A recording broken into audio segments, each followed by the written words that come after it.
నేను అనుకుంటా బహుశా గత 10 ఏళ్ళుగా ఎప్పుడు చూడలే క్షేత్రస్థాయిలో మంత్రులు ఈ రకంగా వెళ్ళి అక్కడే నిలబడి అక్కడే కూర్చొని పనిచేయించినటువంటి సంఘటనలు.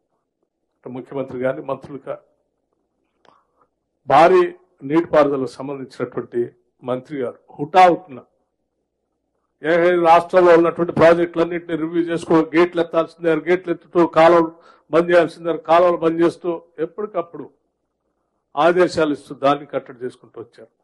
రెవెన్యూ శాఖ మంత్రి గారు నిన్న రాష్ట్ర వ్యాప్తంగా ఉన్నటువంటి అధికారులు అందరితో చీఫ్ సెక్రటరీ గారిని కూడా కూర్చోబెట్టుకుని రిలీఫ్ మెజర్స్ గురించి రివ్యూ చేసుకుంటూ వచ్చారు. వ్యవసాయ శాఖ మంత్రి గారు నేరుగా అక్కడ కూర్చొని ఆ నీటి ఒడ్డును కూర్చొని తీసుకున్నటువంటి చర్యలు.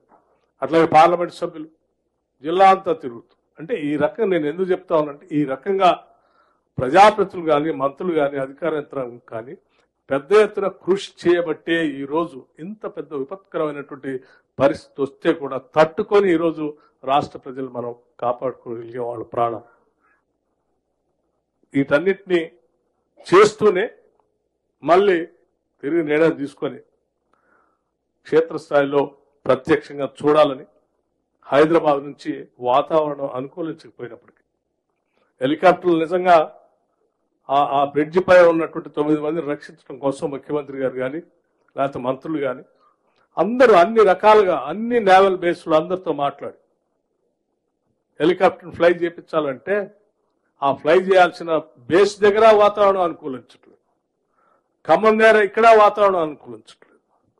డిఫెన్స్ అధికారులు కూడా చివరికి నిస్సహాయంగా అశక్తిని వ్యక్తపరుస్తూ వాళ్ళు చివరి వరకు ప్రయత్నం చేశారు, సాధ్యం కాలేదు. అయినప్పటికీ కూడా రాష్ట్ర ప్రభుత్వం ఏదో రకంగా ప్రత్యామ్నాయ మార్గాలు ఎత్తుకొని వాళ్ళు రక్షించే కార్యక్రమాలు చేసింది.